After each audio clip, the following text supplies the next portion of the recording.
Has expired. Chair now recognizes Mr. Mills for 5 minutes. Thank you, Mr. Chair. Madam Ambassador, in an interview with Foreign Policy magazine, you stated that you're going to reward it or you're going to hold people accountable for not doing it with regards to DEI. Can you please explain what that means and how is it being rewarded and how are people being held accountable?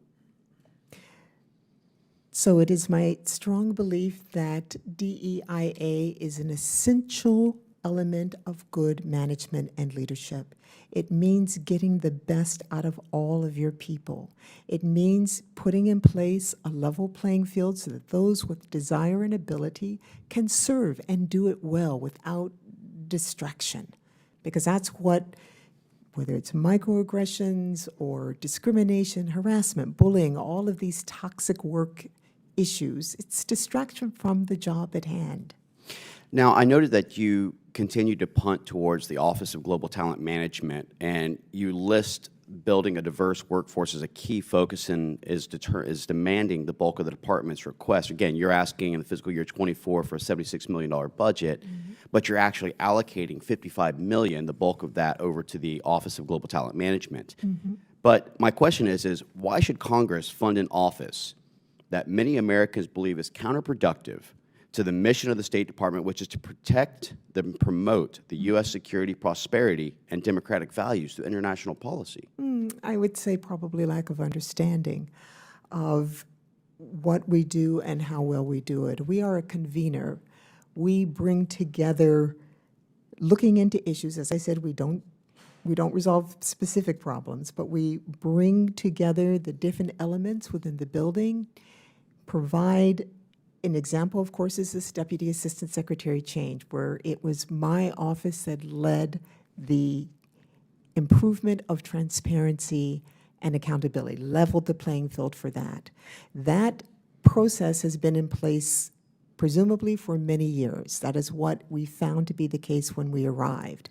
Global Talent Management has been around forever, other bureaus, and so they didn't get after it. We are looking at it. This is our job to ensure, to look after where the playing field is not level. No one else has that specific focus and portfolio. Ma'am, I apologize, but lowering the standards on test evaluations, for example, isn't getting the best and brightest, as has been pointed out. And I will also say that, you know, I sit on the House Armed Services Committee as well as this committee here in the Foreign Affairs. And it's very clear that the DOD, for example, has seen recruitment shortages. And the Biden administration has continued to look at their focuses on being DEI in our military or in our departments, or ESG with in regards to corporations, or CRT with regards to our children. And we're seeing where this is a huge deficit as a whole. I can tell you, you can't combat racism with racism, regardless of skin color, gender, or political affiliation and ideologies.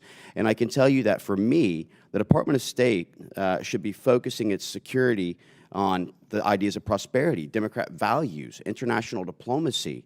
And that's why I think that what they're trying to do within your department and within the Office of Global Talent Management is not only counterproductive and contrary to American goals, but I myself would never vote in favor to allocate a single dollar towards these types of things that I find to be divisive.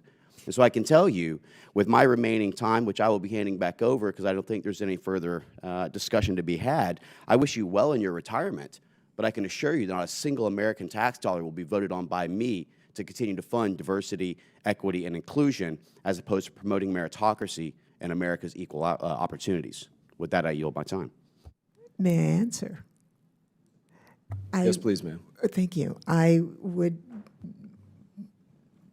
ask the congressman to consider that since factually there are many people who have come through to senior positions, successful, productive careers without taking the written exam, if anyone could be identified, who knows who took the exam or what score they got is not a predictor of success. It is part of the process.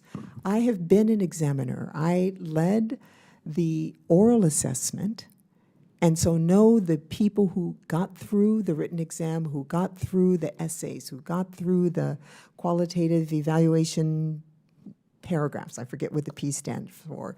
It is a whole process, not just a written exam. And I know that you don't know who took it and who didn't.